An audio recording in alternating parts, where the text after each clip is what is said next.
सहनावतु सहनौ भुनक्तु सह वीर्यं करवावहै तेजस्विनावधीतमस्तु मा विद्विषावहै।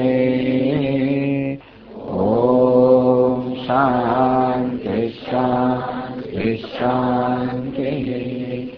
तपोभिः क्षीणपापानां शान्तानां वीतरागिणां मुमुक्षूणामपेक्ष्योऽयम् आत्मबोधो विधीयते।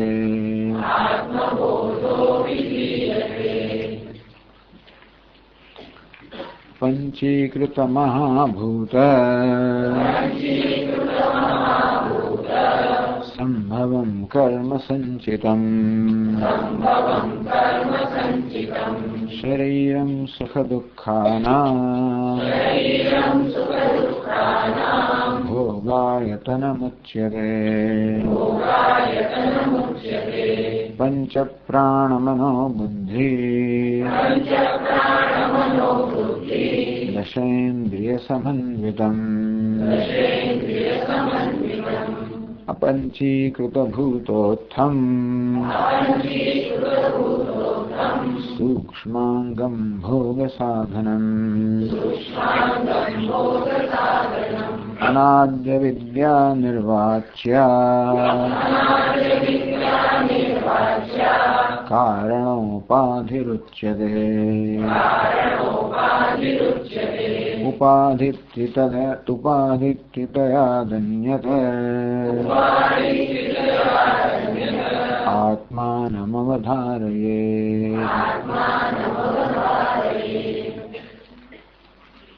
उपाधित्थितयादन्यम् आत्मानम अवधारयेत्। जानियात आत्मा आ त्रण प्रकारनी उपाधि अन्य છે એ જાણવું જોઈએ। આત્મા અનાત્મ વિવેક અથવા દૃશ્ય વિવેક સર્વત્ર ભગવદ ગીતામાં આખો 13મા અધ્યાયમાં આ પ્રકારનો વિવેક છે। કહ્યું ને ઇદમ શરીરમ કાંતેય ક્ષેત્રમિત અભિધીયતે। હે કાંતેય આ શરીર ક્ષેત્ર છે, એક ક્ષેત્રનો જ્ઞાતા છે, એક ક્ષેત્રજ્ઞ છે। આ પ્રકારે उपाधि अत्रणेय प्रकार उपाधि अन्य स्थूल शरीर सूक्ष्म शरीर कारण शरीर आ त्रणेय अन्य ये त्रणेय साक्षी तत्साक्षिणम आत्मा अवधारयेत्। आ बधा साक्ष्य है आत्मा साक्षी है, आ बधा दृश्य है आत्मा द्रष्टा है।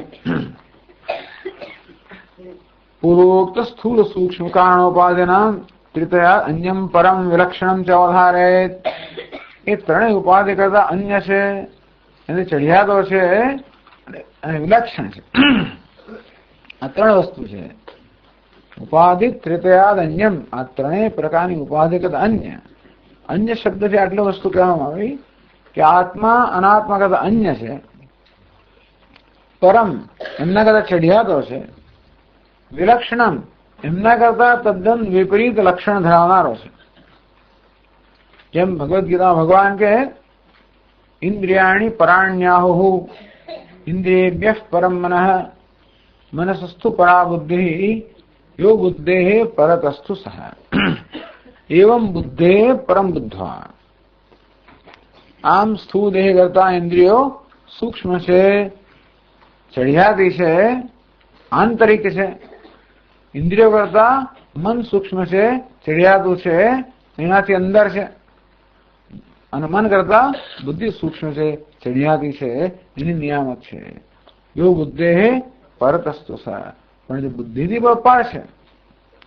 આ પ્રકારે બધા ઉપનિષદમાં ભગવદ ગીતામાં સર્વત્ર આ પ્રકાર કહેવામાં આવ્યું।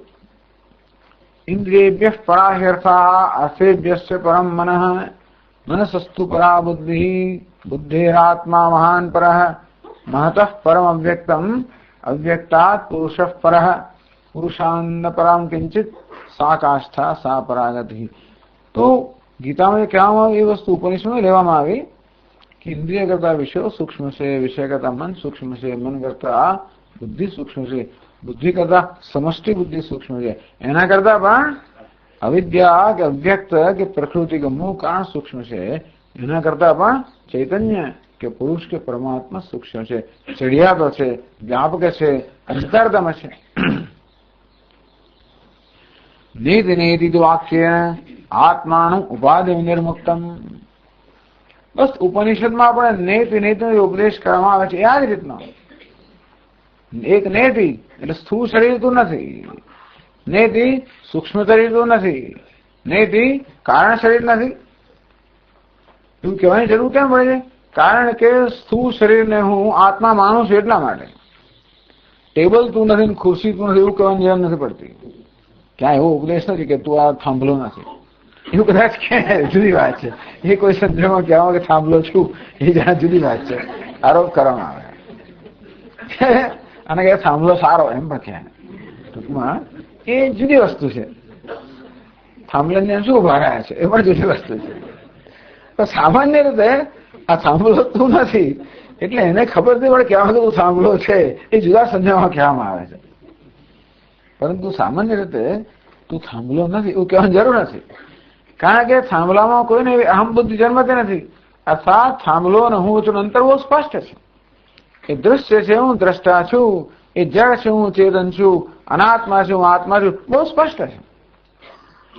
એટલે આ રીતે આ દ્રષ્ટા દૃશ્ય અને દ્રષ્ટા વચ્ચેનું અંતર આપણે જાણીએ છીએ. કારણ રૂપમ દૃશ્યમ લોચનમ દૃક તદ્દૃશ્યમ દૃક્ત માનસમ. આ જગતના પદાર્થો દૃશ્ય છે, ઇન્દ્રિયો દ્રષ્ટા છે. ઇન્દ્રિયો પણ દૃશ્ય છે, મન દ્રષ્ટા છે.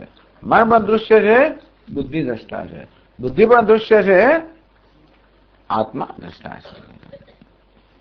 આ રીતે દૃક દૃશ્ય.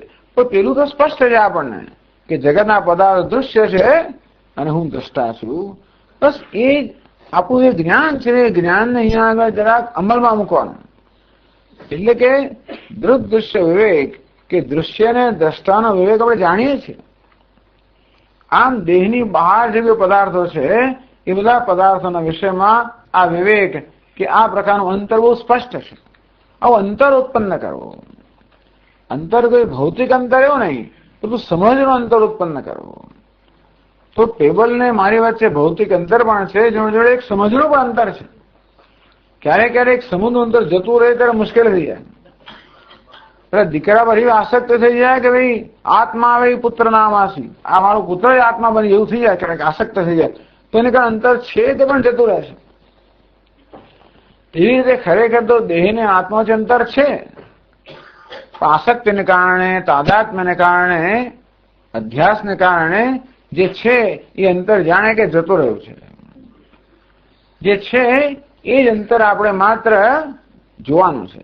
અંતર તો છે જ. આપણે ગમે તેટલો આરોપ કરીએ પણ નિર્દોષ છે તો નિર્દોષ જ છે. ગમે તે આરોપ કરો ને તેમ આત્માને ગમે તે કહીએ, હું સ્થૂળ છું, તું આવો છું, તેવો છે ને બધું કહીએ તો પણ આત્મા તો નિત્ય શુદ્ધ બુદ્ધ મુક્ત જ છે. પરંતુ એ પ્રકારે આત્માને જોવો, જાણવો, અંતર ઉત્પન્ન કરવો. આ રીતે વેદાંત શાસ્ત્રમાં અંતર ઉત્પન્ન કરવાનું કહેવામાં આવે છે. કોઈ પણ વસ્તુ આપણને પ્રશ્નરૂપ જયારે બને ત્યારે એની સાથે અંતર ઉત્પન્ન કરવું. કોઈ વસ્તુ ક્યારે સમસ્યા બની જાય? આપણે જયારે જોડાઈ જઈએ ત્યારે. આપણે એની સાથે તદાકાર થઈ જઈએ, એક થઈ જઈએ, જોડાઈ જઈએ ત્યારે જ કોઈ વસ્તુ આપણે માટે સમસ્યા બને. બાકી કશી વસ્તુ સમસ્યા ના બને. અને તો સમસ્યા બને એટલે દુઃખનું કારણ બને, ચિંતાનું કારણ બને, ભયનું કારણ બને. શું ક્યારે થાય? આપણે કોઈક રીતે જોડાઈ જઈએ ત્યારે. આસક્તિથી જોડાઈ જઈએ, તાદાત્મ્યથી જોડાઈ જઈએ, કશાકથી જોડાઈ જઈએ અને એ જોડાણ દૂર કરીએ, અંતર ઉત્પન્ન કરીએ તો સમસ્યા જતી રહે. એટલે ચિંતા ભય જતો રહે. આમ એવી રીતે શરીર સાથે જાણે કે જોડાઈ ગયા છે, અજ્ઞાનથી જોડાઈ ગયા છે, તો અવિવેકથી જોડાઈ ગયા છે. વિવેકથી એની સાથે અંતર ઉત્પન્ન કરવું. એટલે એવું નહીં કે આપણે શરીરની બહાર જતા રહ્યો એવું અંતર ઉત્પન્ન કરવાની જરૂર નથી.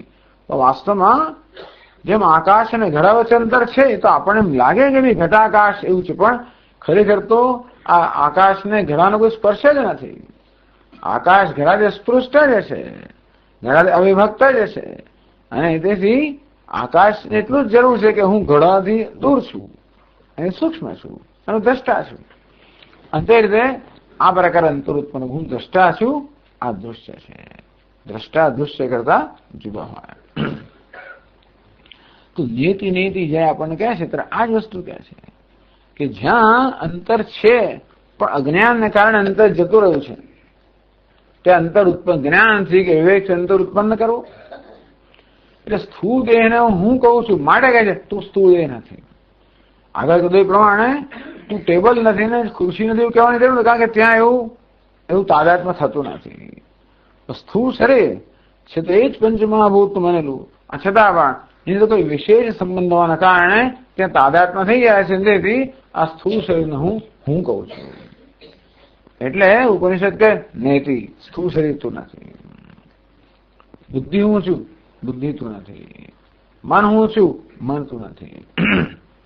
આ પ્રકારે તાદાત્મ્યને કારણે જે બધા એક પછી ખ્યાલ જન્મ્યા કરે, દરેક ખ્યાલને નિષેધ કરવામાં આવે છે. ઉપાધિ વિજન્મુક્તમ કૃત્વા નિષ્કલમ નિષ્ક્રિયમ શાંતમ. ઉપનિષદ કહે આત્મા કેવો આત્મતત્વ છે? નિષ્કલમ નિષ્ક્રિયમ શાંતમ. નિષ્કલમ એટલે કળા વગરનો, અવયવ વગરનો. આ દેહ તો અવયવ વાળો છે, સૂક્ષ્મ શરીરમાં અવયવ વાળો છે. હું આત્મા નિરવયવ છું, નિરાકાર છું, નિષ્કલ છું. આવું સક્રિય છે. કઈ ને કઈ પ્રકારની કર્મ શરીરના આશ્રય થાય, કઈ ને કઈ પ્રકારનું હલન ચલન ચેષ્ટા શરીરમાં થયા જ કરે, મનમાં પણ થયા કરે. સ્થૂળ શરીર ને સૂક્ષ્મ શરીર બંનેનો સ્વભાવ છે.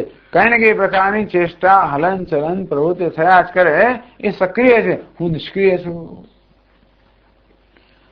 તો નિષ્કલમ આ સકલ છે, કળા વાળું છે, અવયવ વાળું છે, અનેક બધા અંગોનો સંઘાત છે. હું નિષ્કલ છું.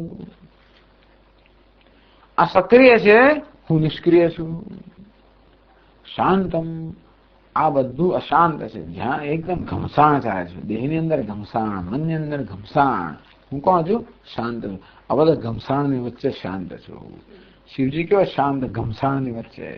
આજુબાજુ ભૂત અને પ્રેત અને બધા નૃત્ય કરતા હોય, ચીસા ચીસ કરતા હોય બધા સ્મશાનની અંદર. એ કેવા છે? શાંત. શિવમ શાંતમ શુદ્ધમ શાંત. તેવી રીતે આ મનમાં બધી ચીસા ચીસ ચાલે, શરીરમાં ઘમસાણ ચાલતું હોય, આ બધાની વચ્ચે હું કેવું છું? શાંત છું. નિષ્કલમ નિષ્ક્રિયમ શાંતમ અનંતમ સચ્ચિદાનંદમ પરમ બ્રહ્મ એવાહમ. આ સર્વ કેવું છે? મર્યાદિત છે. દેશમાં, કાળમાં, વસ્તુત્વમાં અંતવાળો છે.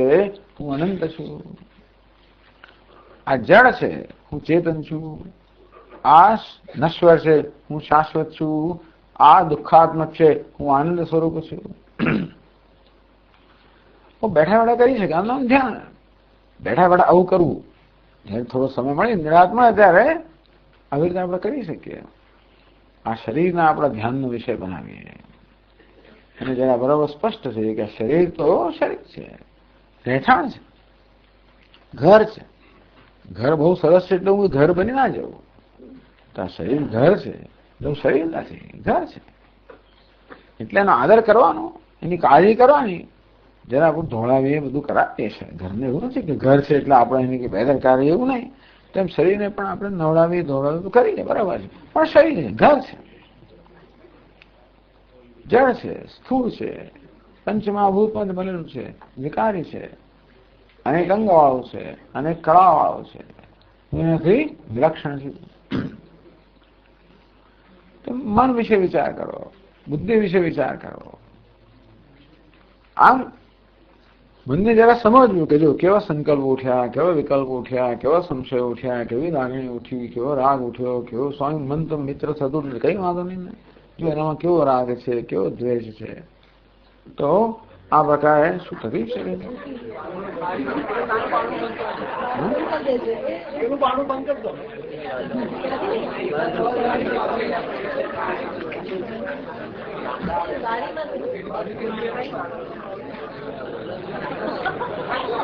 મને એમ થયું કે આજે પ્રવચન ચાલનો આનંદ લોકો માણી રહ્યા છે.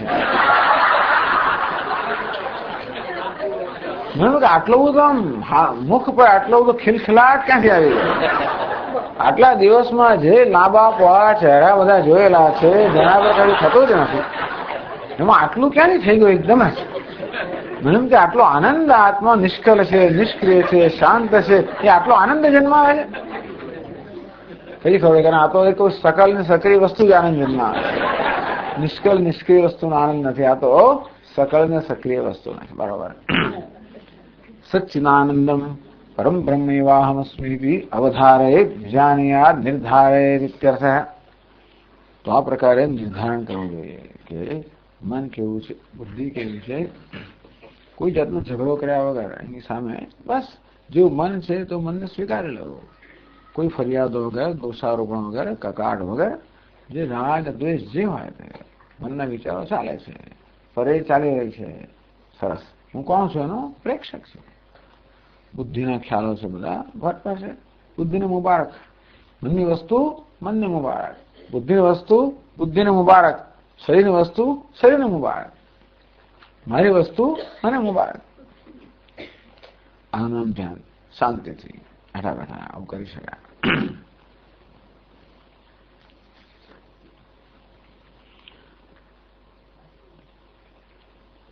નનુ અન્નમયાદિ કોશેષુ તત્તન્મયતયા સ્થિતસ્ય કુતો નિત્ય મુક્તત્વમ ઉચ્યતે. આગળ પ્રશ્ન કર્યો. અન્નમયાદિ કોશેષુ, અન્નમય પ્રાણમય બધા કોષ છે. તત્તન્મયતયા સ્થિતસ્ય, પણ આત્મા તો કેવો છે? અન્નમય બની ગયો, પ્રાણમય બની ગયો, મનોમય બની ગયેલો છે. તો આવી રીતે ઉપાધિના આ બધા 5 સ્તર ગયા. અન્નમય, પ્રાણમય, મનોમય, વિજ્ઞાનમય, આનંદમય. આ દરેક દરેક સ્તરમાં તાદાત્મ્ય ધરાવનારો તત્તન્મયતયા સ્થિત, તન્મય બની ગયો છે, શરીરમય બની ગયો છે, મનોમય બની ગયો છે, બુદ્ધિમય બની ગયો છે. હવે તન્મય બની ગયેલો આત્મા કુતો તસ્ય નિત્ય મુક્તત્વમ, એ આત્મા નિત્ય મુક્ત છે. અર્થાત આ રીતે શરીર બુદ્ધિને મય બની ગયો છે, એક થઈ ગયો છે, તોય પણ નિત્ય મુક્ત છે, સદા મુક્ત છે. એમાં કઈ કહી શકો? તો એ વાત પછીના શ્લોકમાં કહે, 15મા શ્લોકમાં કહે. પંચકોશાદિ યોગેન તત્તન્મય ઇવ સ્થિતઃ શુદ્ધાત્મા નીલવસ્ત્રાદિ યોગેન સ્ફટિકો યથા.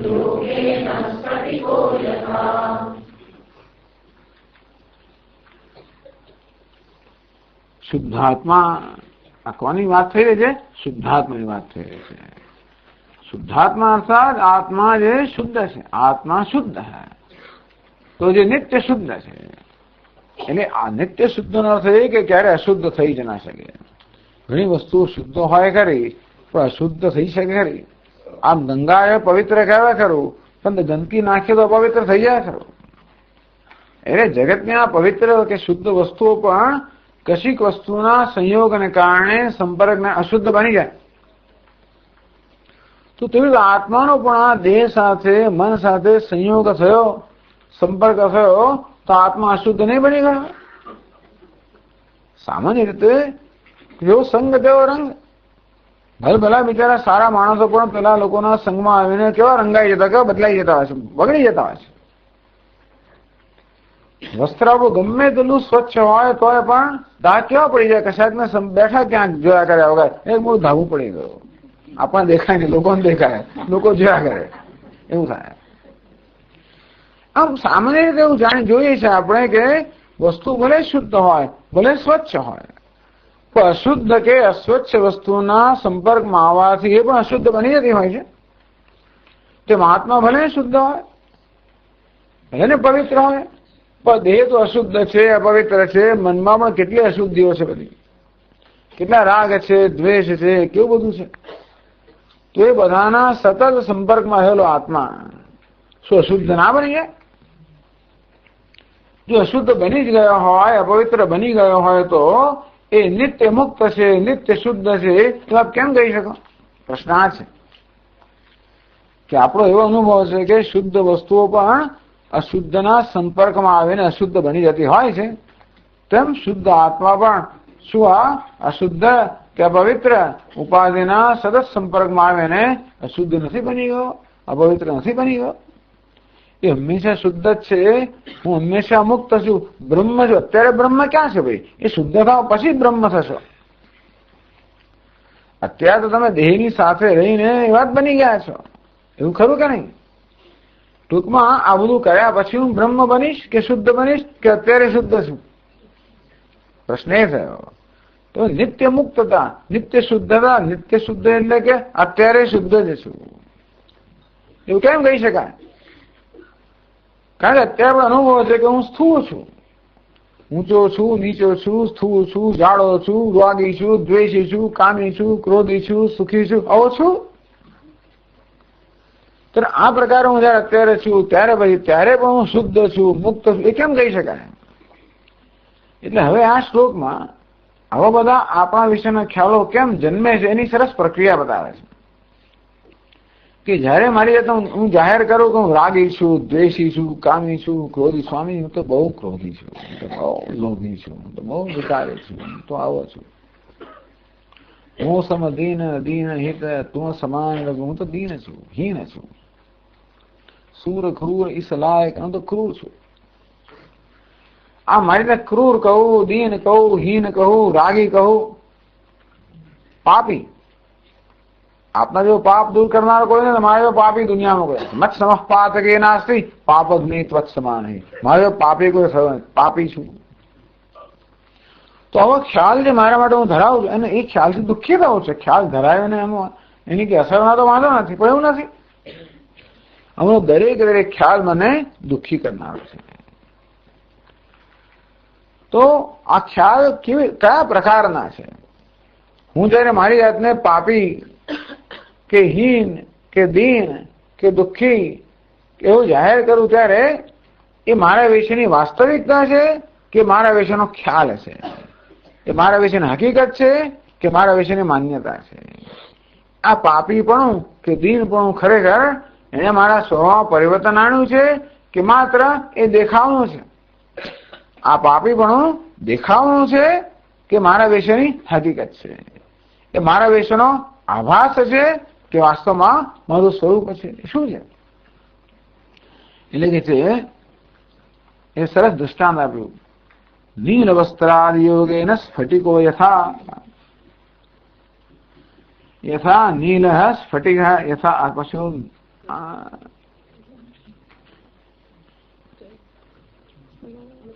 યથા સ્ફટિક નીલ પીતાદિ વસ્ત્રયોગેન તત્તન્મયેવ ભાતિ વસ્તુતઃ નાસ્તિ રંજના તદ્વત યથા સ્ફટિક. સ્ફટિક એટલે સ્ફટિક જે શુદ્ધ, પારદર્શક, નિરંગ. પણ નીલ પીતાદિ વસ્ત્રયોગેન પછી લીલું, પીળું વગેરે વસ્ત્ર હોય કે કેસરી હોય કે લાલ હોય, આ પ્રકારના વસ્ત્રના યોગથી, સંયોગથી, સંપર્કથી, સાન્નિધ્યથી, સંપર્ક પણ નહીં. આ વસ્ત્રનો સ્ફટિક સાથે કોઈ ભૌતિક સંપર્ક પણ ના હોય, માત્ર વસ્તુનું સાન્નિધ્ય માત્ર હોય તો પણ આ સ્ફટિક જાણે કે વસ્ત્રના રંગથી રંગાઈ જાય છે. એને કારણે આપણા સ્ફટિક રંગીન જણાય, પેલા રંગથી રંગાયું હોવાને કારણે. તો સ્ફટિક જે રંગીન જણાય છે તો એ ખરેખર રંગીન છે કે માત્ર રંગીન ભાસે છે? સ્ફટિક કેસરી જણાય, લાલ દેખાય, ભૂરું જણાય, પીળું, અમે જે રંગ હું જાણું છું એ જ મારે કાઢવો પડે પાછળ, ભૂરું, વાદળી. આ પ્રકારે સ્ફટિક આવા રંગનું દેખાય છે. તો એ રંગ ખરેખર સ્ફટિકનો રંગ છે કે માત્ર સ્ફટિક એવું દેખાય છે કે એવું છે? હું જયારે ક્રોધી દેખાઉં છું, ક્રોધી જણાવું છું, ત્યારે ક્રોધી છું કે ક્રોધી માત્ર દેખાવ છું? માત્ર દેખાવ છે કે વાસ્તવિકતા છે?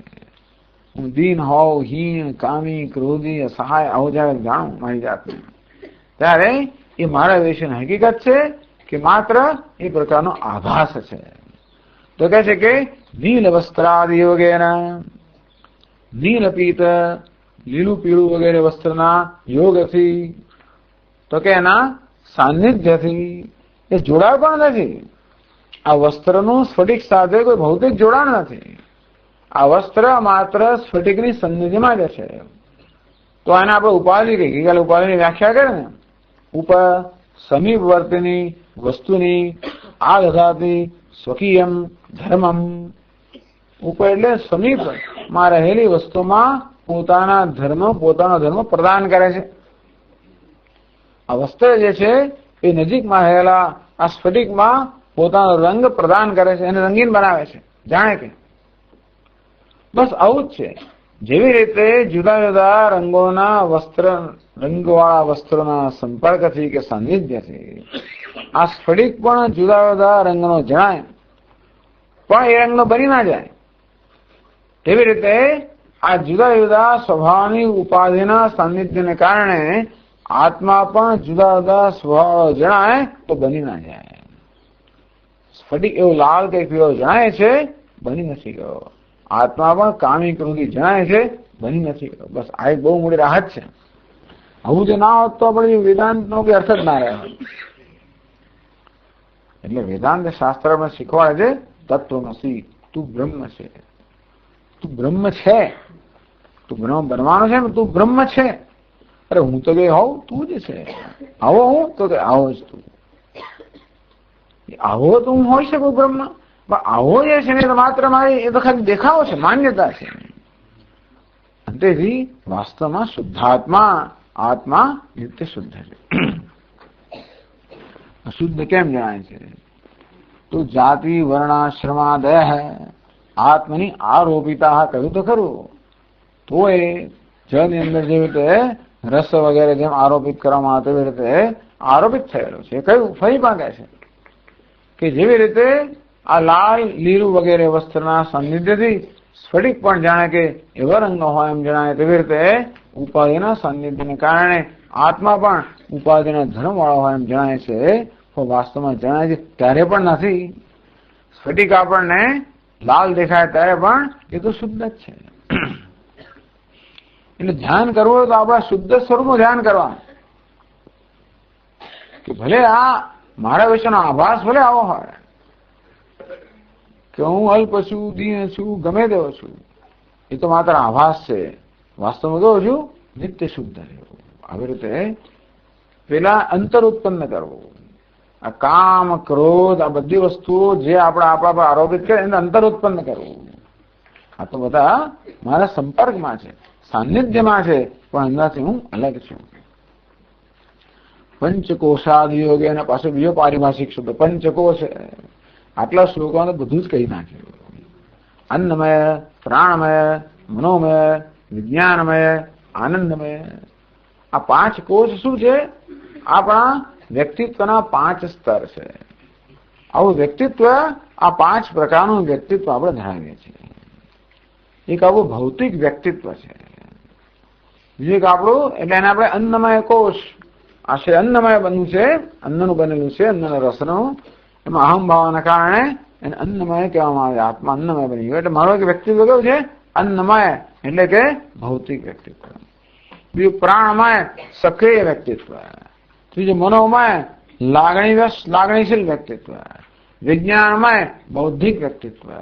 આનંદમય, આનંદિત વ્યક્તિત્વ.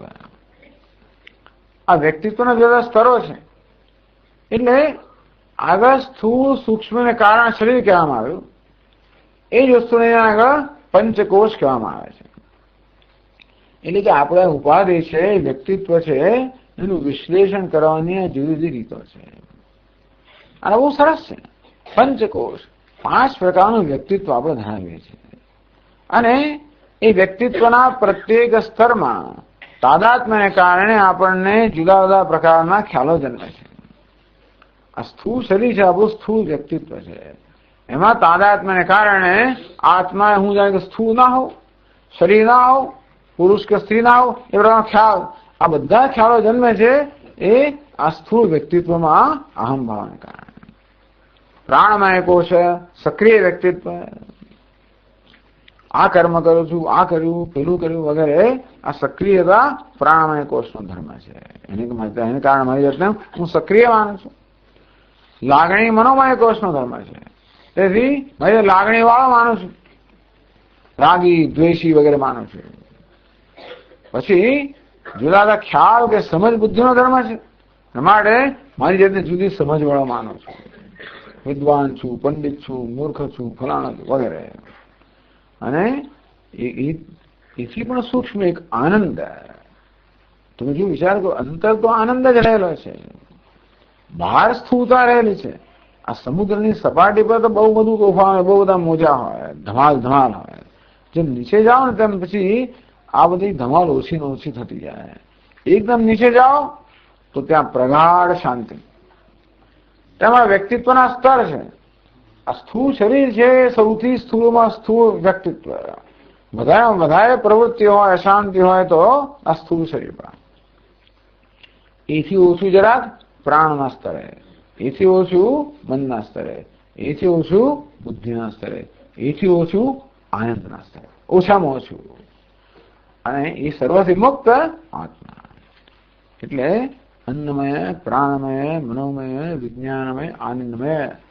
તો આપણા મનમાં આપણા વિષયના જે અસંખ્ય બધા ખ્યાલો છે, જેને ગ્રંથિઓ કહેવામાં આવે છે, હું માતા છું, પિતા છું, ડોક્ટર છું, આ બધી ગ્રંથિઓ જ છે. આ બધા ખ્યાલ જન્મ્યા તો એ બધા ખ્યાલને 5 વિભાગમાં વહેંચી નાખ્યા, એને 5 કોષ કહેવામાં આવ્યા. તો કે છે પંચકોશાદ યોગેન, આ શરીરના કે ઉપાધિના જુદા જુદા સ્તરના યોગથી, સંયોગથી, સાનિધ્યથી, જેવી રીતે સ્ફટિકને વસ્ત્ર સાથે ખરેખર કોઈ જોડાણ નથી, તેવી રીતે આત્માને આ શરીર સાથે કે ઉપાધિ કોઈ જોડાણ નથી. પણ જેમ વસ્ત્ર સ્ફટિકની નજીકમાં છે, તેથી પોતાના ગુણ સ્ફટિક પર લાદતું હોય એમ જણાય છે, તેવી રીતે આ ઉપાધિ પણ આત્માની અત્યંત નજીક હોવાને કારણે પોતાના ગુણ આત્મા પર સ્થાપિત કરે છે. જાણે કે તત્તન્મય એવ સ્થિત હૈ, તેથી જ આત્મા પણ તે કોષમય હોય એમ જણાય છે. અન્નમય કોષ કે સ્થૂળ ને કારણે પોતાને એ સ્થૂળ માને છે. પ્રાણમય કોષ ભૂખ્યો છું, તરસ્યો છું. મનોમય કોષ સુખી છું, દુઃખી છું. વિજ્ઞાનમય કોષ સફળ છું, નિષ્ફળ છું.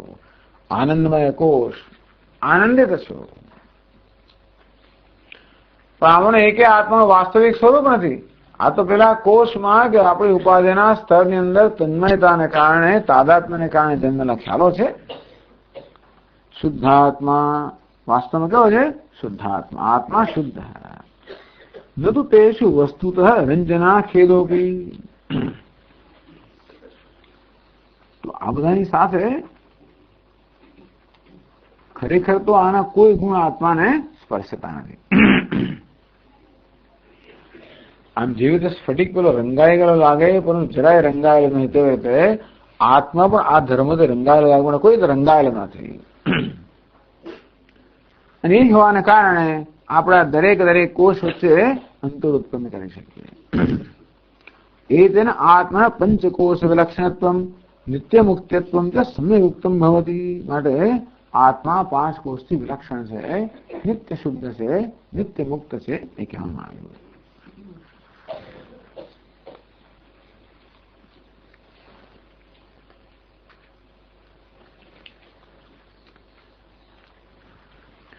तरी पंचकोशात्मत्वेन प्रतीयमानमात्मानं विविच्य तद्विलक्षणत्वेन कथं जानीयात्. तो आत्मा तो पंचकोश સાથે જાણે કે તદાકાર થઈ ગયો છે, તન્મય થઈ ગયો છે.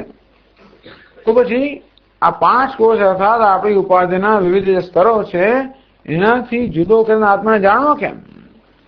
એ વસ્તુ આપણને 16મા શ્લોકમાં કહે છે. વપુસ્તુષાદિભિઃ કોશૈઃ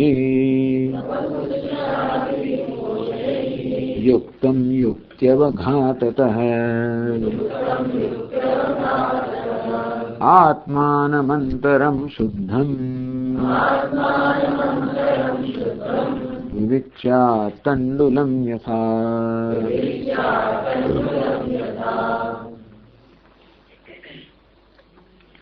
वपुस्तुषादिभिः कोशयुक्तम् आत्मानम् अंतरम शुद्धमात्मानं युक्तिवघाततः विविच्यात् यथा तंडुलम। पाછું દ્રષ્ટાંત આપ્યું, यथा तंडुलम, જેવી રીતે તંડુલ, તંડુલ એટલે ડાંગર.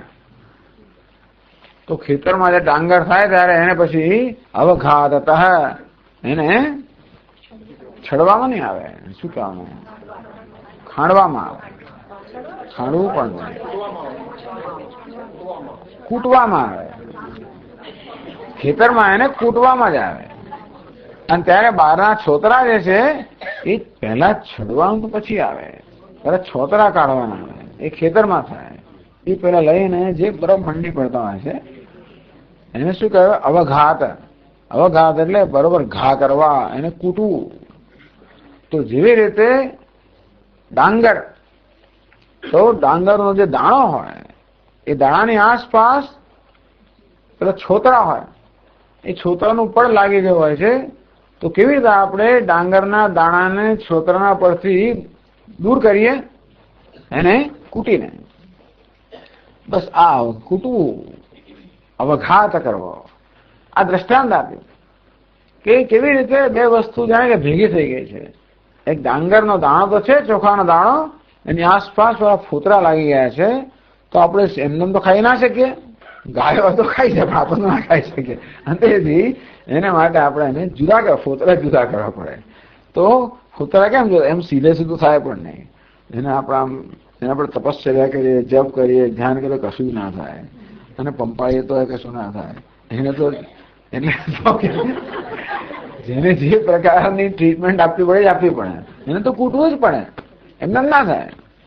એટલા માટે દ્રષ્ટાંત આપવાનું કે અવઘાત, અવઘાતથી, પાઉન્ડિંગ, કૂટવાથી. કેવી રીતે આ પેલો ડાંગરનો દાણો છે એ ફોતરાથી જુદો કરવામાં આવે. તો કૂટીએ તો જ આત્મા જુદો થયો છે. એમને એટલો ભેદો થઈ ગયો છે ને. પેલું ફોતરું છે એ પેલા ડાંગરને એવું તો ચોંટી ગયેલું છે, કેમ નખથી ઉખાડાય તો બહુ વર્ષોના વર્ષો લાગી જાય. પછી તેને કૂટવામાં આવે ત્યારે જેમ જુદું પડે તેવી રીતે આત્માને કૂટવાની જરૂર છે. અહીંયા આત્માને કૂટવો કેવી રીતે? આત્માની આવે છોતરા લાગી ગયા. પંચકોશ, સૌથી સ્થૂળ છોતરું અન્નમય, એથી જરા થોડું સૂક્ષ્મ પ્રાણમય, એ થોડું સૂક્ષ્મ મનોમય, એ થોડું સૂક્ષ્મ વિજ્ઞાનમય, એ થોડું સૂક્ષ્મ આનંદમય. બધાને કહ્યું તત્વબોધ વાંચીને આવો. કેટલાક લોકો વાંચીને આવ્યા છે, ઘણા બધા નહીં વાંચીને આવ્યા હોય, પણ તો આ બધી તકલીફ ના પડી હોત. તો આ બધા કોષ કે ફોતરા આત્મા સાથે એવા તો ચોંટી ગયેલા છે કે આપણે એમને કોમળતાથી કામ લઈએ તો થાય એમ નથી. એને કૂટવાની જરૂર છે. કેવું કૂટવાનું? યુક્તિવઘાતતઃ, યુક્તિથી એમને કૂટવાનું છે. એમ કરીને આ બધા કોષને દૂર કરવાના છે. युक्तिवघाततः वपुस्तुषादिभिः कोशयुक्तम् आत्मानं युक्तिवघाततः विविच्यात्. શુદ્ધ આત્મા છે, પરંતુ આ વ્યક્તિત્વના કોષોને કારણે, વ્યક્તિત્વના સ્તરને કારણે, એમાં તન્મયતાને કારણે, તાદાત્મ્યને કારણે જાણે કે અશુદ્ધ બની ગયો છે, જાણે કે અનિત્ય બની ગયો છે, જાણે કે દુઃખી બની ગયો છે, જાણે કે અપૂર્ણ બની ગયો છે. અર્થાત આત્મામાં જે આપણને અપૂર્ણતા ભાસે છે, આત્માને પોતાનામાં જે અપૂર્ણતા ભાસે છે, અધૂરપ ભાસે છે, ઉણાપો ભાસે છે, દુઃખ ભાસે છે, એ ખરેખર આત્માનો સ્વભાવ નથી, પણ આ ઉપાધિના કોષોને કારણે, ઉપાધિના સ્તરને કારણે એ બધી વસ્તુ જાણે કે આત્મામાં આવી ગઈ છે. તેથી યુક્તિપૂર્વક દૂર કરવાની આ યુક્તિ, એક જ યુક્તિ, દૃગ દૃશ્ય વિવેક. આ દૃશ્ય છે, હું દ્રષ્ટા છું, અથવા આના આવા લક્ષણ, વિલક્ષણતા જોવાની. શુદ્ધમ આત્માનમ અંતરમ બુદ્ધ્યાદેહી અંતરમ. આત્મા યો યહ સર્વાંતર, એ આત્મા સર્વાંતર, જે સર્વનું અંતર છે. એટલે કે સ્થૂળ શરીર અન્નમય કોષની અંદર પ્રાણમય, એની અંદર મનોમય, એની અંદર વિજ્ઞાનમય, એની અંદર આનંદમય, એની અંદર પણ આત્મા. બ્રહ્મપુચ્છમ પ્રતિષ્ઠા. આ બધાની અંતરતામાં કોણ છે? તો કે આત્મા કે બ્રહ્મ. અંતરમ શુદ્ધમ, આત્મા શુદ્ધ છે. અજ્ઞાન મલ નિર્મુક્તમ, એમાં કોઈ રાગ દ્વેષ કે અજ્ઞાન કોઈ પ્રકારનો મળ નથી. જેમ શિવજીની આસપાસ ભલે ને ગમે તેટલા ભૂત અને પ્રેત બધા નૃત્ય કરતા હોય, ગમે તે તો એવા બહુ ગંદા હોય, તો બધા અપવિત્ર હોય, આપણે અડકીએ પણ નહીં. કોઈ લોહી પીનારા, માંસ ખાનારા એવા બધા હોય. આ ભૂત પ્રેત બધા જાત જાતના પ્રેતનો જાત જાતનો સ્વભાવ હોય. આપણે તો અડકીએ તો જે જોઈએ પડે તો નવું પડે, એવું થાય. એવા બધા શિવજીની આસપાસ સતત કકડાટ કર્યા કરતા હોય. તો પણ આ બધી અપવિત્રતાની મધ્યમાં રહેલા શિવજી, આ બધી અપવિત્રતાની મધ્યમાં રહેલા શિવજી શું કરે છે? નિત્ય પવિત્ર. હા, એટલે આત્મતત્વ કેવું છે? શિવજી એના માટે બહુ સરસ દ્રષ્ટાંત છે. આ બધા સ્થૂળ શરીરમાં, સૂક્ષ્મ શરીરમાં બધામાં ગમે તેની પ્રવૃત્તિ હોય, ગમે તેની સક્રિયતા હોય, ગમે તેની અપવિત્રતા હોય, ગમે તે પણ બધાને સત્તા સ્ફૂર્તિ પ્રદાન કરનાર, બધાને વાસ્તવમાં પ્રકાશિત કરનાર આત્મતત્વ કેવું છે? નિત્ય શુદ્ધ. તો એ અજ્ઞાન મલ નિર્મુક્તમ, અજ્ઞાનનો પણ સ્પર્શ નથી, અજ્ઞાનનો પણ અભાસક. એટલે કહ્યું ને કે ભાઈ આ તો અંધકારથી પર, તો તમસ પરસ્તાત, તમસ અંધકારથી પણ પર, અંધકારને ઉજાડનાર, અંધકારનો પણ અવિરોધી, અજ્ઞાનનો પણ અવિરોધી.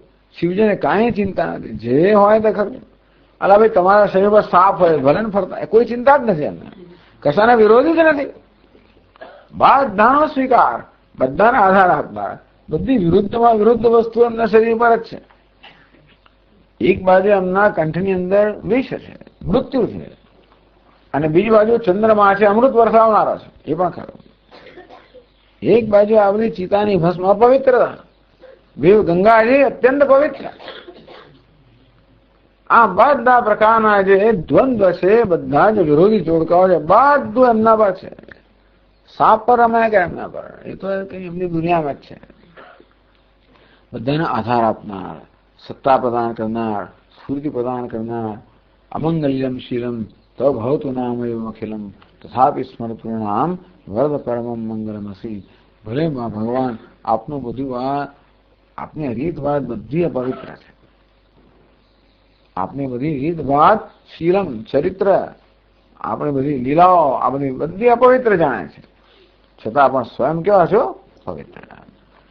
એટલે જે અંતરતમ છે, શુદ્ધમ આત્માનમ, એટલે કોઈ વસ્તુ એને સ્પર્શે નહીં, બધાની વચમાં હોવા છતાં પણ કશી વસ્તુ એને સ્પર્શે નહીં. આ બધાથી એટલે કે ઉપદ્રષ્ટા, હનુમંતા છે, ભર્તા ભોગતા મહેશ્વર પરમાત્મિન ચાપ્યુક્ત દેહેસ્મિન પુરુષ પર. આ દેહની અંદર આ પરમાત્મા રહેલો છે, બધાનું દર્શન કરનાર, નજીકમાં રહીને દર્શન કરનાર. દર્શન કરે છે મારે આ બધું ચાલે છે, એની સન્નિધિ આ બધું ચાલે છે. ભૂત પ્રેત એની સન્નિધિ નૃત્ય કરે છે, રાગ દ્વેષ પણ એની સન્નિધિથી બધા પ્રકાશિત છે. અને છતાં હનુમંતા, કોઈ જાતનો વાંધો લેતો નથી, જેને જે કરવો એ કરે. હનુમંતા એ કશાનો વિરોધ નથી, બધાનો સાક્ષી, બધાને પ્રકાશિત કરનાર.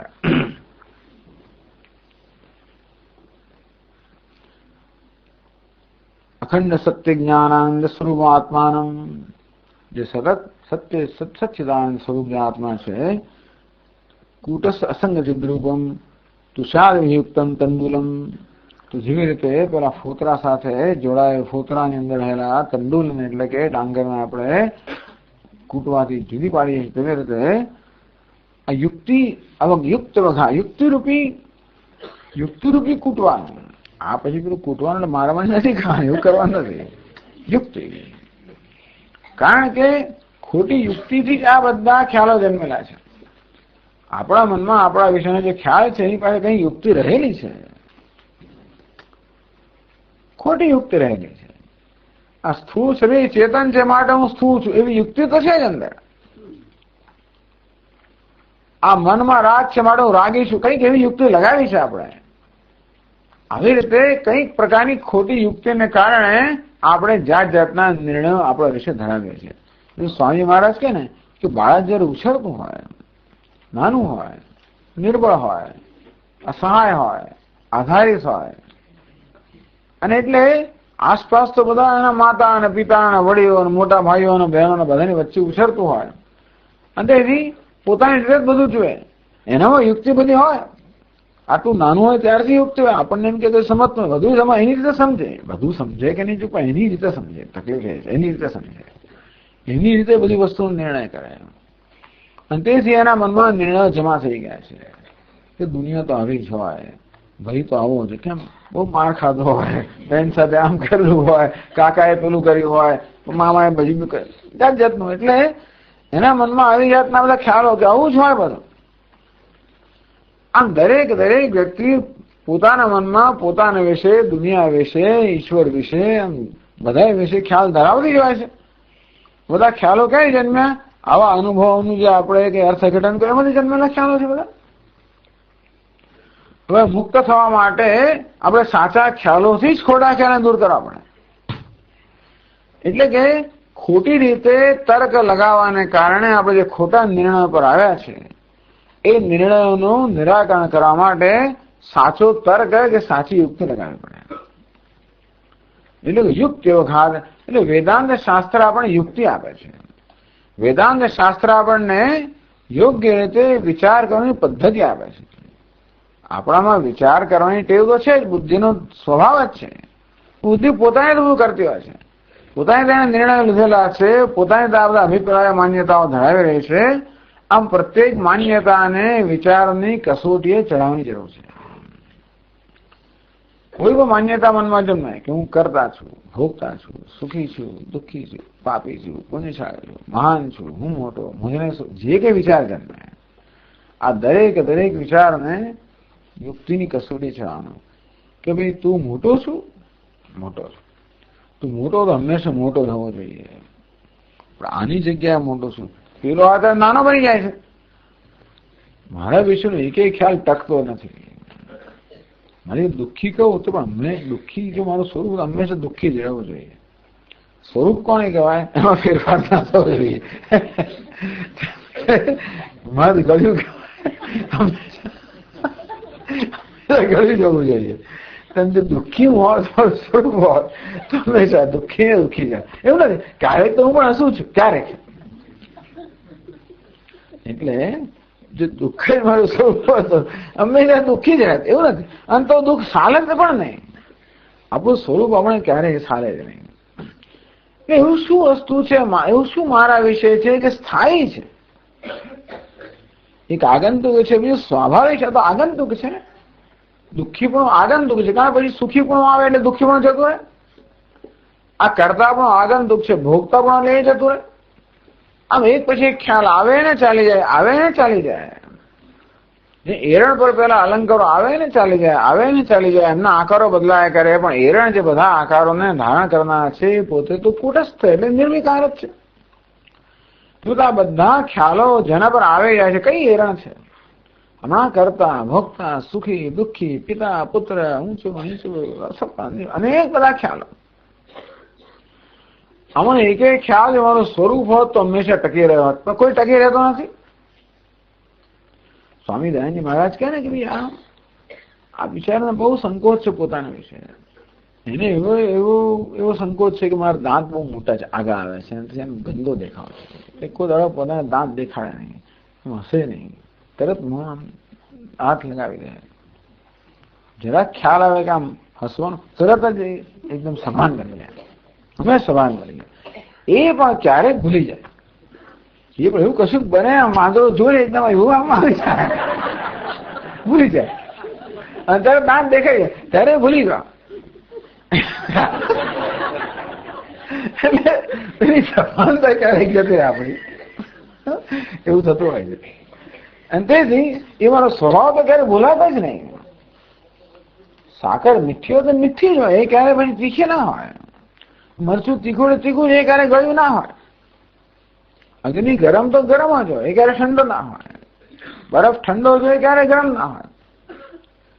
તો દુઃખી હો તો ક્યારે સુખી હોવો નહીં, સુખી હો તો ક્યારે દુઃખી હોવો નહીં, કરતા હો તો ક્યારે ભોગતા ના. અને એકેય વિચાર ટકતો તો છે નહીં. તો આમાં ટકી રહેલો શું છે? આ બધા વિચારો આવે જાય છે, તો પછી એમાં સ્થાયી શું છે? અહમ અસ્મિ સદાભામી કદાચિત નામ, આટલું જ છે, છું, ભાસું છું, પ્રિય છું. બાકી બધું આવે છે અને જાય છે. આ એક ધ્યાનનો સરસ વિષય છે કે મારા વિશે સ્થાયી શું છે? ન બદલાતો અંશ કયો છે? બે અંશ મારામાં છે, એક બદલાતો અંશ છે અને બીજો બદલાયા વગરનો અંશ છે. તો આ સુખી દુઃખી કરતા ભોગતા કામી ક્રોધી આવે ને જાય, આવે ને જાય. અંગમૂળી પરેડ ચાલે છે.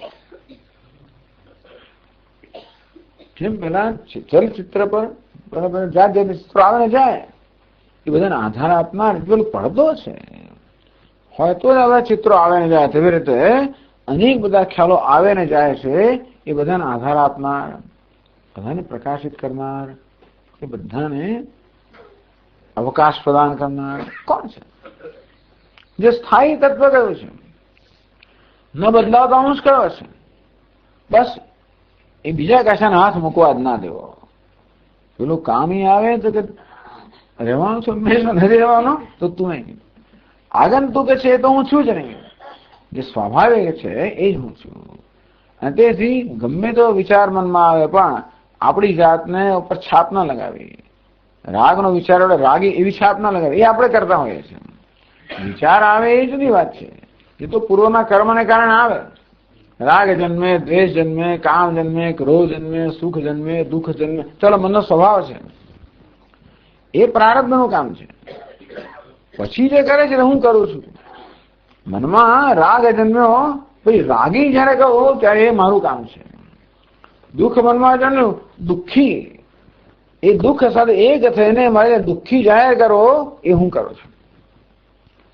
એટલે આ એક પગથિયું છે, એ આપણે જો નોંધમાં લઈએ કે ચાલો મનમાં જુદા જુદા પ્રકારના વિચારો જન્મે, પણ એટલું જ માત્ર નથી થતું. એ વિચાર જન્મ્યા પછી એ વિચારની સાથે એક બની જઈને હું મારી જાતને છાપ લગાવું છું. સુખનો વિચાર જન્મ્યો, બરાબર છે, તો કે ભાઈ હું સુખનો દ્રષ્ટા છું એવું કહું તો વાંધો નથી. પરંતુ આ બધા જેમ ભગવાન 14મા અધ્યાયમાં કહે છે ને, સત્વમ રજસ્તમ ઇતિ ગુણાઃ પ્રકૃતિ સંભવાઃ નિબધ્નન્તિ મહાબાહો દેહે દેહિનમ અવ્યયમ. જે અવ્યય છે, નિત્ય મુક્ત છે, એવો દેહી કે આત્મા છે, એના ગુણ જાણે કે બાંધે છે. તત્ર સત્વમ નિર્મલત્વાત પ્રકાશકમ અનામયમ સુખ સંગેન બધ્નાતિ જ્ઞાન સંગેન ચાનગ. આ સત્વ મનમાં સાત્વિકતા તો સુખનો વિચાર આવે, પછી વિચાર જોડાઈ જવાનું કામ હું કરું છું, અને પછી હું સુખી બની જવું. આ સુખી નામની કોઈ વસ્તુ છે નહીં, એ તો મારી કલ્પના છે, મારો ખ્યાલ છે. હું ખરે કોણ છું? સુખનો સાક્ષી છું. સુખનો વિચાર જન્મે અને હું કહું હું કોણ છું? સુખનો સાક્ષી, તો બરાબર છે. હું શું કહું છું? સુખી છું. બસ આ બે ને એક બનાવી, બે જે જુદા અધિકરણમાં છે, એક દ્રષ્ટા છે, એક દૃશ્ય છે, બેને ભેગા બનાવીને આપણે એક નવી વસ્તુ સર્જી. સુખી, દુઃખી, કામી, ક્રોધી. આ કોનું સર્જન છે? આપણું સર્જન છે. ભગવાનનું સર્જન માની લો કે સુખ તો ભગવાને સર્જ્યા. બુદ્ધિ જ્ઞાનમ સમૂહ, ક્ષમા સત્યમ દમશમ, સુખમ દુઃખમ ભો ભાવ, ભયમ ચાભયમેવ ચ, અહિંસા સમતા તુષ્ટિ, તપોદાનમ યશો યશ ભવંતિ ભાવા ભૂતાનામ મત્ત એવ પૃથક વિદા. ભગવાન કહે છે કે આ બધા ભિન્ન ભિન્ન ભાવના રૂપમાં, ભિન્ન ભિન્ન વૃત્તિના રૂપમાં હું તારી સમક્ષ આવું છું. એટલે ભગવાન જ ક્રોધનું રૂપ લઈને આવે, ભગવાન જ કામનું રૂપ લઈને આવે, ભગવાન રૂપ લઈને આવો.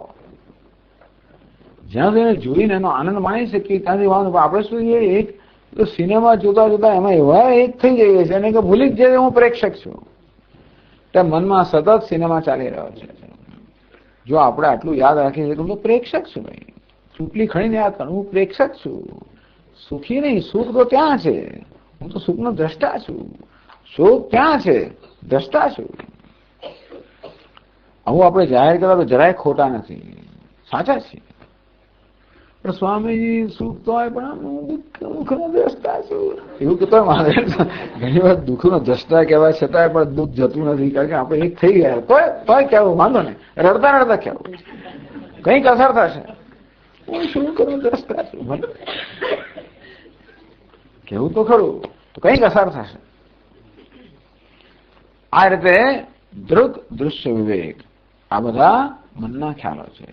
ટૂંકમાં ભલે ને 5 કોષ કહેવાય, પણ ખરેખર આ બધા કોષ વાસ્તવમાં તો આ મનમાં રહેલા ભિન્ન ભિન્ન ખ્યાલ જ છે. બધા ખ્યાલનો હું દ્રષ્ટા છે. વપુ, વપુ શબ્દના 2 અર્થ કર્યા. વપુનો અર્થ સ્વરૂપ પણ કર્યો. તુષાદિભિ કોશૈ યુક્તમ વપુ, તો 5 કોષથી યુક્ત થયેલો વપુ એટલે આ સ્વરૂપ છે. એને કોશે યુક્તમ વપુ યુક્ત વઘાતઃ વિવિચ્યાત, અથવા વપુ તુષાદિભિ, વપુ એટલે શરીર. તો શરીરથી માંડીને આ બધા જે કોષ છે એ જેવી રીતે ડાંગરનો દાણો આ છોતરાથી જેવી રીતે તો છોતરાથી છવાઈ ગયો હોય કે છોતરાની આસપાસ લાગી ગયા તેવી રીતે આ પંચકોષથી આત્મા પણ જાણે કે પંચકોષ જેવા છોતરાની આસપાસ આવી ગયા. એને આ યુક્ત રૂપી અવઘાતથી, યુક્ત રૂપી કૂટવાથી આપણે એને જુદો પાડવો જોઈએ. વિવિચ્યાત એટલે કે એને જુદો કરવો જોઈએ. તો એક વેદાંત શાસ્ત્રમાં જે વિવેક ચોડામણીનો આપણે અભ્યાસ કરીએ ત્યારે બધું તત્વબોધ ન પણ છે, તો વિવેક ચોડામણીનો વિસ્તારપૂર્વક કરવામાં આવ્યો.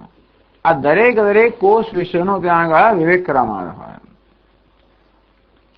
યથા આત્માનંદમય જડત્વાદ ઘટવત પ્રાગુત્પત્તે પ્રધ્વંસાનંતરપી તદભાવસ્યાપી દૃશ્યમાનત્વાદ છે. હવે વિવેક ચોડામણી ઘણું લેવામાં આવ્યું છે આ ટીકામાં. આત્મા આનંદમય, ઉન્નમય નથી, એમાં શરીર નથી. કેમ? જડત્વા, શરીર તો જળ છે. ઘટવત, આ ઘડો જેમ દૃશ્ય છે અને જળ છે તેવી રીતે શરીર પણ મારા અનુભવનો વિષય છે, દૃશ્ય છે, પંચ મહાભૂતમાં બનેલું છે, જળ છે. અને આત્મા તો કેવો હોવો જોઈએ? હંમેશા હોવો જોઈએ. આત્માનો જન્મ પણ ના હોય, આત્માનું મૃત્યુ પણ ના હોય. એક વસ્તુ છે. કારણ કે જો આત્મા મરી જ જાય એટલે કે મર્યા પછી કશું રહે જ નહીં, તો જે બધા કર્મ આપણે આ જીવનકાળ દરમિયાન કર્યા એને ભોગવશે કોણ? તો જે કંઈ કરીને જવાબદારી લેનાર કોઈ તો જોઈએ ને. તેથી આ દેહનો અંત આવવાની સાથે સાથે જો આત્માનો અંત આવી જતો હોત તો પછી જે કર્મ આપણે બધા કર્યા એનું ફળ ભોગવ્યા વગર રહી જાય. આપણે સત્કર્મ કર્યા હોય એના ફળથી વંચિત રહી જઈએ, દુષ્કર્મ કર્યા હોય તો એને છટકી જઈએ, તો પછી એને ન્યાય ના કહેવાય. એટલું જ નહીં, પણ આત્માનો જન્મ થયો હોત, આ 7 જન્મ પહેલા આત્મા હોત જ નહીં, તો પ્રશ્ન એ થાય કે હું આવો કેમ? એટલે અત્યારે જન્મ થયો કારણ કે ભૂતકાળમાં મેં જે કર્મ કર્યા એના પરિણામે જન્મ થયો. જન્મ થયો એ બતાવે છે કે ભૂતકાળ હોવો જોઈએ, અને વર્તમાનમાં કર્મ કરો એ બતાવે કે ભવિષ્ય હોવું જોઈએ. એટલે આત્માનો જન્મ પણ ના હોય, મૃત્યુ પણ તો નક્કી જ છે. તો દેહ આત્માની યોગ્યતા ધરાવતો કે નહીં? દેહ તો એના જન્મ પહેલા એનો તો મૃત્યુ પછી પણ નહીં હોય, તો દેહ આત્મા ના હોય. દેહ દૃશ્ય છે, જળ છે, અને વળી પાછું જન્મ મૃત્યુના અધીન છે. માટે આ સ્થૂળ દેહ કે અન્નમય કોષ આત્મા ના હોઈ શકે. તો પ્રાણમય કોષ આત્મા હોય. પ્રાણમય ના આત્મા ભયતમર્હતિ ક્ષુધાદી પીડાવત્વાદ વાયુ વિશેષત્વ એને જડત્વ વિશેષાત છે. આ પ્રાણમય પણ આત્મા ના હોય. પ્રાણમાં તો ભૂખ અને તરસ બધું છે. જે અશ્નાયા પીપાસે, જે અશ્ના આત્મા તો ભૂખ તરસ બધી પર છે. આ પ્રાણમાં તો ભૂખ અને તરસ બધું રહેલું છે. એ તો વાયુનો વિકાર છે, જળ છે, પરતંત્ર છે. માટે આ પ્રાણ પણ આત્મા ના હોઈ શકે. ત્યારે મન આત્મા હોય. મનોમયશ્ચ આત્માન ભવતિ સ્વભિન્ન દેહ ગેહાદો અહંકાર મમકાર કર્તૃત્વેન. આ મન કેવું છે ખબર છે? આવેગાત્મક છે, રાગ દ્વેષ કરનારો છે, અને હું ને મારું કરનારા મન છે. હું અને મારો, આ મારો, આ મારો. આમ જળ વસ્તુઓ જે છે દેહની અંદર, ઘરની અંદર અનેક વસ્તુમાં અહંકાર કરનાર, મમકાર કરનાર આ મન છે. એ કેમ આત્મા હોઈ શકે? જળ છે, દૃશ્ય છે. માટે આ મન પણ આત્મા ના હોઈ શકે. તો બુદ્ધિ આત્મા છે, બુદ્ધિ પણ આત્મા હોય. બુદ્ધિ નજીકમાં નજીક છે, એ જાણે ચેતન હોય ભાષે છે, પણ એ આત્મા એવું કદાચ જેમ બૌદ્ધ લોકો કહે છે કે ભાઈ બુદ્ધિ જ આત્મા છે, તો વેદાંત કે નહીં, બુદ્ધિ પણ આત્મા ના હોય. કારણ કે સુષુપ્તિ અંદર બુદ્ધિ પણ હોતી નથી. આત્મા તો હંમેશા હોવો જ જોઈએ, એટલે બુદ્ધિ સુષુપ્તિમાં હોતી નથી. અને માટે બુદ્ધિ પણ સુષુપ્તિમાં લીન થઈ જાય છે, પણ બુદ્ધિ પણ આત્મા ના હોઈ શકે. ત્યારે પેલો આનંદમય આત્મા હોય તો કે નહીં, એ સુખ પણ આત્મા ના હોય. સુખનો જ અનુભવ છે, એ અનુભવ એટલે સુખ આત્મા ના હોય. અતીવ સુખમ અસ્વાપ્સમેતિ સુષુપ્તિ સુખલેશ માત્ર મહાસુખત્વ અભિમાનિત્વાદ. જરા સુખ મળે એટલે પોતાને સુખી જાહેર કરી દે. અરે તું તો સુખ સ્વરૂપ છે, સુખી નથી. માટે આ સુખ પણ મારું હું સુખનો ભોગવનાર પણ નથી, ભોગતા પણ નથી. આ રીતે આ પંચકોશ સાથેના વિવેકથી આત્માને જુદો પાડવો જોઈએ. જુદો છે જ, પણ જુદો જાણવો જોઈએ. વિવિચ્યાત તંડુલમ યથા આત્માનમંતરમ શુદ્ધમ વિવિચ્યાત તંડુલમ યથા.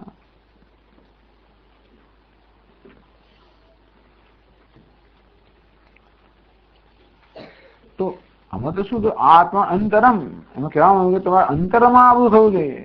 હવે ક્યાં થવો જોઈએ? અંતરમાં થવો, બુદ્ધિમાં થવો જોઈએ. તો એવું કેમ બુદ્ધિ કે આત્માના દર્શન બુદ્ધિમાં થવા જોઈએ? આ બધો વિવેક ક્યાં થવો જોઈએ? બુદ્ધિમાં. અવિવેક પણ બુદ્ધિમાં છે, વિવેક પણ બુદ્ધિમાં થવો જોઈએ. એટલે પ્રશ્ન એ થયો કે આપ તો કહો છો કે આત્મા તો સર્વત્ર છે, હું સર્વગતઃ તર્હિ કિમ સર્વત્ર ન દૃશ્યતે?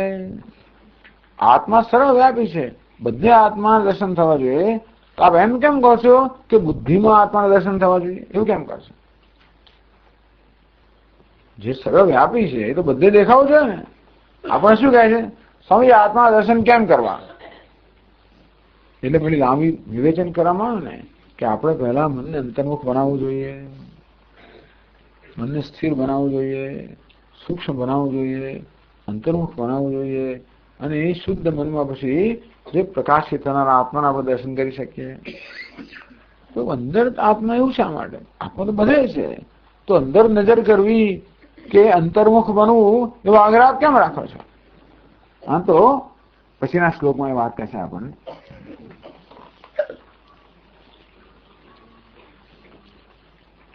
સદા સર્વગતોપ્યાત્મા ન સર્વત્રાવભાસતે બુદ્ધાવેવાવભાસેત સ્વચ્છેષુ પ્રતિબિંબવત.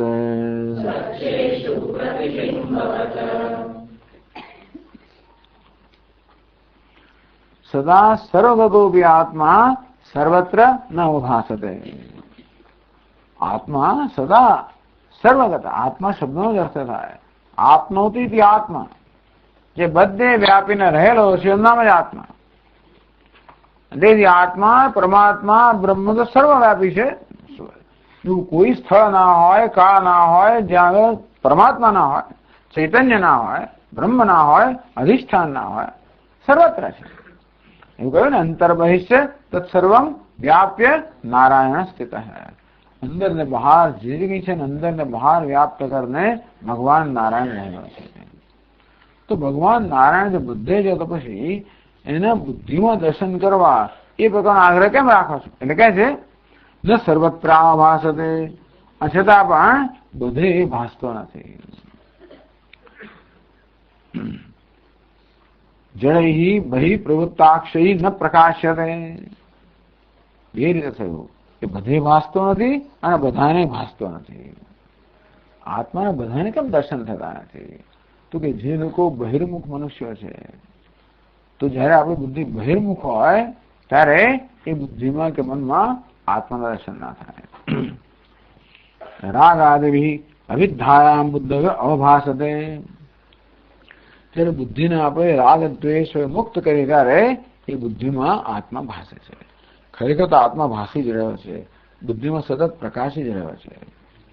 પણ આપણે આત્માને અને આત્માને આપણે જાણીએ છીએ અને જોઈએ એવું પણ નથી કે આત્મા ભાસતો નથી. એવું પણ નથી કે આપણે આત્માને સતત જોઈએ છે. તો કઈ રીતે જોઈએ છે? સુખી દુઃખી. આત્માનું જ્ઞાન તો છે આપણને, એમના મને કે આત્માનું જ્ઞાન નથી, છતાં પણ આત્માનું જ્ઞાન છે જ. બુદ્ધિરૂપી અરીસો છે, એ બુદ્ધિરૂપી અરીસો સતત આત્માને પ્રતિબિંબિત કરતો જાય છે. અને પ્રત્યેક ક્ષણે બુદ્ધિમાં જે વિચાર જન્મે પેલો અરીસા જેવો છે, એમાં જોઈને આપણે આત્મા વિશે પોતાના વિશે નિર્ણય કરતા જોઈએ. એટલે રાગનો વિચાર જન્મે એ પ્રતિબિંબ છે, અરીસો, એમાં જોઈને કહું રાગી. દ્વેષનો વિચાર જન્મે એ બધો અરીસો, દ્વેષી. કામનો વિચાર જન્મે કામી. સુખ વિચાર જન્મે સુખી.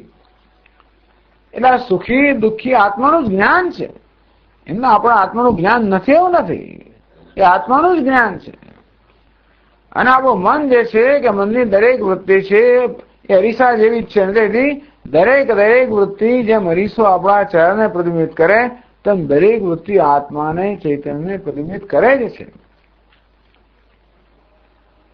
તો સ્વામી આપણને નિત્ય શુદ્ધ બુદ્ધ હું છું, બ્રહ્મ હું છું એવું કેમ જ્ઞાન થતું નથી? એટલે કહ્યું સ્વચ્છેષુ પ્રતિબિંબવત.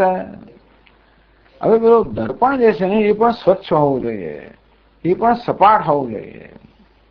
દર્પણમાં જો વક્રતા હોય, બહિર્ગોળ હોય, અંતર્ગોળ હોય તો દર્પણ આપણને દેખાડે તો ખરું જ. દર્પણનો સ્વભાવ છે કે પોતાની સમક્ષ જે હોય એને પ્રતિબિંબિત કરે. પછી દેખાવ કેવો? જાણે 6 ફૂટ ડાયામીટર વાળો, 6 ફૂટ વ્યાસ. મારું પેટનું 6 ફૂટનું થઈ ગયું અને હું 4 ઇંચનો થઈ ગયું લાગે આપણને. અથવા જાણે તાળ જેટલો ઊંચો અને 3 ઇંચનું મારું આ પેટ થઈ ગયું એવું લાગે. ટૂંકમાં અરીસો પ્રતિબિંબિત તો કરે જ, પણ પ્રતિબિંબનો ધર્મ તો અરીસાથી નક્કી થાય. એટલે આપણે આપણી જાતને જેવા છીએ તેવા જોવા હોય તો ગમે તે અરીસો ના ચાલે. સીધો સપાટ અરીસો જોઈએ, એનો કોઈ પ્રકારનો મેલ ન હોય. મેલ હોય તો પણ અરીસામાં આપણે દેખાય નહીં. એટલે અરીસાને સ્વચ્છ કરવો પડે. એટલું જ નહીં, પરંતુ અરીસો વાંકું ચૂકો હોય તો પછી આપણે વાંકા ચૂકા દેખાય. એવું અરીસો કોને ગમે નહીં. ઘણા પેલા અરીસા આવે છે, આમ નજીકમાં જોઈએ તો આપણે પાછું મૂકી દઈએ, આવો અરીસો ના જોઈએ. અરીસા ઘણા એવા હોય છે, એ બિચારા અરીસા તો હંમેશા પ્રામાણિક જ હોય છે, પણ આપણને એ જોવું ગમતું નથી. આપણા ચહેરા પરના જે કે નાના મોટા ડાઘણ બધું બતાવે, પછી એને શું કહેવાય, એનલાર્જ કરે, મોટું કરીને બતાવે. તરત આમ ફેરવી નાખું, આવું નહીં, પેલો અરીસો લઈ જાય, આ અરીસો નહીં જોઈ જાય. પણ અરીસાનો સ્વભાવ છે કે પોતાની સમક્ષ જે પ્રકાશમય પદાર્થ હોય એને પ્રતિબિંબિત કરવો. તેમ મનની વૃત્તિનો સ્વભાવ છે કે આત્માને પ્રતિબિંબિત કરવો. તો પ્રતિબિંબ કેવું દેખાશે એનો નિર્ણય આપણો ચહેરો ના કરે, અરીસો કરતો હોય છે. મારો ચહેરો ગમે તો ચંદ્રમા સમાન હોય તો અરીસો જો હોય વાંકો તો એ વાંકો દેખાય. તો એ ચંદ્રમા હું આખો હોઉં, એ ચંદ્રમા કેવો દેખાય? અષ્ટમીના ચંદ્રમા જેવો દેખાય. અરીસો વાંકો હોય તો. એટલે અરીસો પણ સ્વચ્છ હોય અને સપાટ હોય આવશ્યક છે. આપણું મન જ અરીસો છે. આત્માના દર્શન કરવા વાળા અરીસો તો આપણું મન. એટલા જ માટે મનની સ્વચ્છતા પર આટલો ભાર દેવામાં આવે છે. અંતઃકરણ શુદ્ધિ, આ મનની સ્વચ્છતા પર ભાર કેમ દેવામાં આવે છે? મન સ્વચ્છ હોવું જોઈએ. અવયમ સત્વ સંશુદ્ધિ, ભગવાન કહે સત્વ સંશુદ્ધિ. સત્વ અર્થ અંતઃકરણ શુદ્ધ હોવું જોઈએ. આ શુદ્ધ અંતઃકરણ હોય તો પછી આત્માના જેવો છે તેવા દર્શન થાય. એટલે આપણે આટલું જ કરવાનું. આત્માના દર્શન માટે કોઈ જુદો પ્રયત્ન કરવાની જરૂર નથી, કારણ કે આપણું મન તો અરીસો હોવાને કારણે સતત આત્માના દર્શન કરાવતું જ હોય છે. પણ જેવું મન તેવા દર્શન કરાવે. એટલા જ માટે એવું પણ નથી કે આપણે આત્માને જાણતા નથી, કે આપણે આત્માનો અનુભવ નથી. આપણે સતત આત્માનો અનુભવી રહ્યા છીએ અને સતત આત્માને જાણી જ રહ્યા છીએ, પરંતુ ખોટી રીતે જાણી રહ્યા છે. એટલે કે આ અરીસાની જે બધી વક્રતાઓ છે એ વક્રતાઓ જાણે આત્માની બની ગઈ એમ કરીને આપણે આત્માને વક્ર રીતે જાણી રહ્યા છે. અરીસાને સ્પષ્ટ કરવાની જરૂર છે. નિષ્કામ અનુષ્ઠાન સંપ્રાપ્ત શુદ્ધ બુદ્ધેવ. પહેલું પગથિયું એટલે જ કહેવામાં આવ્યું કે નિષ્કામ કર્મ, ઈશ્વરાર્પણ બુદ્ધે થતું કર્મ, ઈશ્વરની આરાધના. ભગવાનની ભક્તિ, ભગવાનનું પૂજન, ભગવાનનું સ્તવન, ભગવાનનું કીર્તન, ભગવાનનું નામસ્મરણ, ભગવાનની સેવા. આ રીતે જેટલા હું છે આપણા જીવનમાં ઈશ્વરને આપણે લાવીએ એટલે હું છે અહંકાર કે મલિનતા દૂર થાય. આમ અંતઃકરણને શુદ્ધ કરવાની પહેલું પગથિયું કર્મયોગ કે ભગવાનની ભક્તિ. પછી પૂરતું નથી. માણસનું અંતઃકરણ શુદ્ધ હોય તો પણ આ ભ્રમત્વાને ખોઈ શકે. તેથી ચિરકાલ અનુષ્ઠિત શ્રવણાદિ સંસ્કૃતાંતઃકરણ વૃત્તો એવા. એવું જે આપણું શુદ્ધ મન છે એને પછી આપણે શાસ્ત્રના શ્રવણમાં મનનમાં યોજીએ એટલે આપણું અંતઃકરણ સ્વચ્છ હોય તો ઈચ્છનીય છે જ. આપણી વૃત્તિઓ શુદ્ધ હોય ઈચ્છનીય છે, ઈરાદાઓ ચોખ્ખા હોય ઈચ્છનીય છે. માત્ર બહારથી ચોખ્ખું કર્મ કરે એટલું નહીં, પરંતુ અંદર ઈરાદો પણ ચોખ્ખા હોવા જોઈએ, ભાવના પણ ચોખ્ખી આવી જોઈએ. એ તો મુખમાં રામ બગલ મેં છૂટ એવું નહીં. બહારથી રામ રામ કરતા હોય અને બહારથી બધું પણ અંદરની વસ્તુ નહીં. અંદરની આપણી વૃત્તિઓ છે, ભાવનાઓ છે, ઈરાદો પણ સ્વચ્છ, ત્યાં સ્વચ્છતા રહેવી. આ પહેલું પગથિયું છે. પછી બીજી સ્વચ્છતાની આવશ્યકતા છે. આપણું મન સ્વચ્છ થયા છતાં પણ પછી એમાં દ્વૈતના સંસ્કાર તો છે જ. હું જીવ છું, જગતમાંથી જુદું છે એવું તો સંસ્કાર છે જ. માણસનું મન શુદ્ધ થાય એટલે જ્ઞાન થઈ જાય નથી. પણ એકવાર મન શુદ્ધ થયું હોય, રાગ દ્વેષથી મુક્ત થયું હોય મહાદંશે, ત્યારે પછી આપણે એને આ શાસ્ત્રના પરિચય કરાવીએ. શાસ્ત્રનો ઉપદેશ છે એ ઉપદેશના સંસ્કાર પાડીએ. શ્રવણ મન વગેરેથી અદ્વૈતના સંસ્કાર પાડીએ. અત્યાર સુધી ભલે ને મન સ્વચ્છ હોય, સમા ટેવ તો પડી રહી કે હું જીવાત્મા છું, હું દુઃખી છું. ત્યાં આગળ નવા સંસ્કાર પણ આવે, તું બ્રહ્મ છે, આ જગત બ્રહ્મ છે, ઈશ્વર અહીં છે, અત્યારે જ છે, તારો જ આત્મા છે, ક્યાં દૂર નથી. આ વસ્તુ આપણને વેદાંત કહે છે. વારંવાર બસ વારંવાર આપણા મનને આ જ વસ્તુનો પરિચય કરાવ્યા જ કરીએ. તો ધીમે ધીમે ધીમે પછી આપણું અંતઃકરણ અરીસો છે ને પેલા સ્વચ્છ કરવાનો, પછી એને સીધો કરવાનો. કર્મયોગથી પહેલા સ્વચ્છતા આવે અને આ વિચારથી પછી ધીમે ધીમે અરીસો વક્ર જઈને સીધો બને. એમાં આપણું અંતઃકરણ શુદ્ધ પણ બને, એકાગ્ર પણ બને. અને ત્યાં આગળ દુશ્ચેદેતુ અગ્રયા બુદ્ધ્યા સૂક્ષ્મયા સૂક્ષ્મ દર્શન. આમ સૂક્ષ્મ અને એકાગ્ર અંતઃકરણની અંદર આત્મા જેવો છે તેમાં આપણા દર્શન થાય.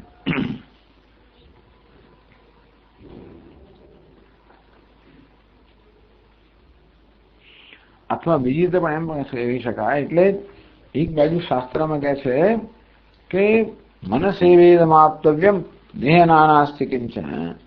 અહીંયા કોઈ દ્વૈત નથી, અદ્વૈત છે, એ જ્ઞાન મનમાં જ થવું જોઈએ. તો બીજી બાજુ શું કહે છે? યતો વાચો નિવર્તન્તે અપ્રાપ્ય મનસા સહ. જ્યાંથી વાણી મન પાછા ફરી જાય છે. એક બાજુ કહે છે કે ભાઈ મનનો વિષય નથી, બીજી બાજુ કહે છે કે મનમાં જ જાણવાનું છે. તો એનો અર્થ એ કરવામાં આવે કે ભાઈ બહિર્મુખ મનનો વિષય નથી, અંતર્મુખ મનમાં આત્માને જાણવાનો છે. આત્મા સર્વત્ર છે, છતાં પણ જે મારો ચહેરો માત્ર અરીસામાં જ દેખાય, બીજે ના દેખાય. હું દિવાલની સામે ઉભો રહ્યો હોઉં ત્યાં પણ મારા ચહેરાના બધા કિરણ તો પડે જ છે, પરંતુ એ દિવાલમાં મારા ચહેરાને પ્રતિબિંબિત કરવાની ક્ષમતા નથી. તેવી રીતે આત્મા સર્વત્ર હોવા છતાં પણ આપણે માત્ર બુદ્ધિરૂપી અરીસામાં જ એના દર્શન થાય.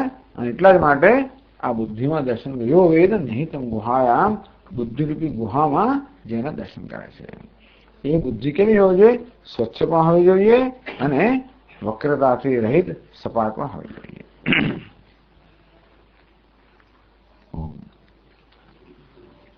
ઓમ પૂર્ણમદઃ પૂર્ણમિદં પૂર્ણાત પૂર્ણમુદચ્યતે પૂર્ણસ્ય પૂર્ણમાદાય પૂર્ણમેવાવશિષ્યતે. ઓમ શાંતિ શાંતિ શાંતિ. શંકરં શંકરાચાર્યં કેશવં બાદરાયણં સૂત્રભાષ્યકૃતૌ વંદે ભગવन्तौ પુનઃ પુનઃ. ઈશ્વરો ગુરુરાત્મેતિ મૂર્તિભેદવિભાગિને વ્યોમવદ્વ્યાપ્તદેહાય दक्षिणामूर्तये नमः। ॐ शान्ति शान्ति शान्तिः। हरि ओम् श्रीगुरुभ्यो नमः। हरि ओम्। राधे श्यामा हे घनश्यामा,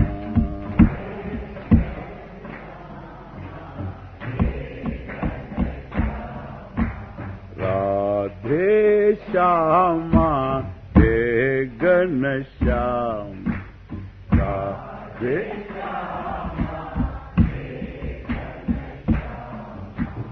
राधा माधव मंगल धाम, राधा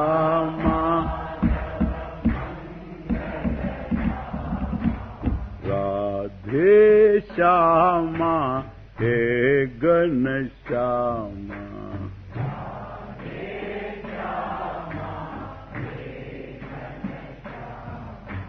राधा माधव मंगल धाम,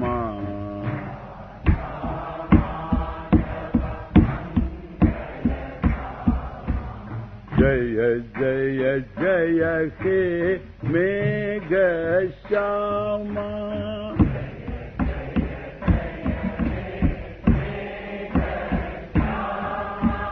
जय जय जय हे मेघ श्यामा,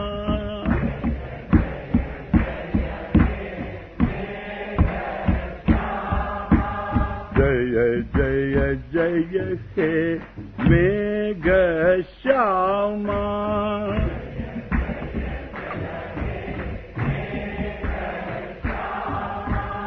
जय जय जय वृंदावन धामा, जय जय जय वृंदावन धामा, राधे श्यामा हे घनश्यामा,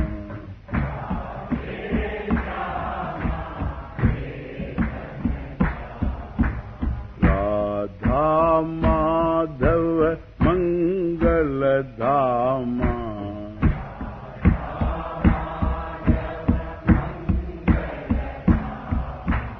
जय जय जय हे मेघ श्यामा,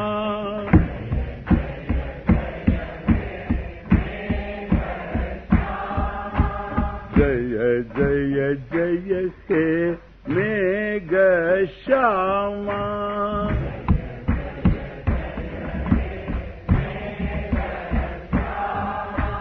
जय जय जय हे मेघ श्यामा,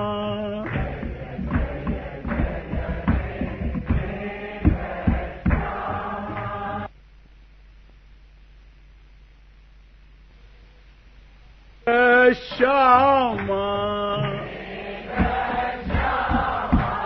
मेघ श्यामा, जय जय जय हे मेघ श्यामा,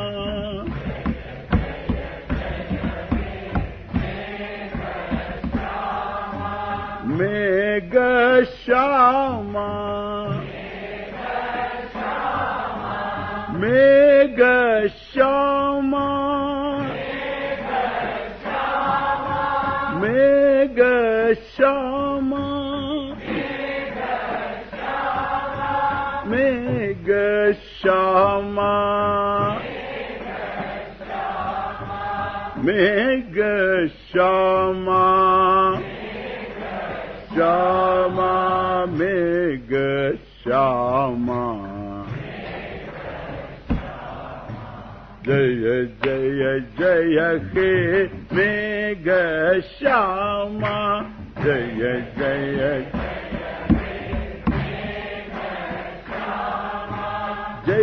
जय जय जय वृंदावन धाम, जय जय जय वृंदावन धाम, जय जय जय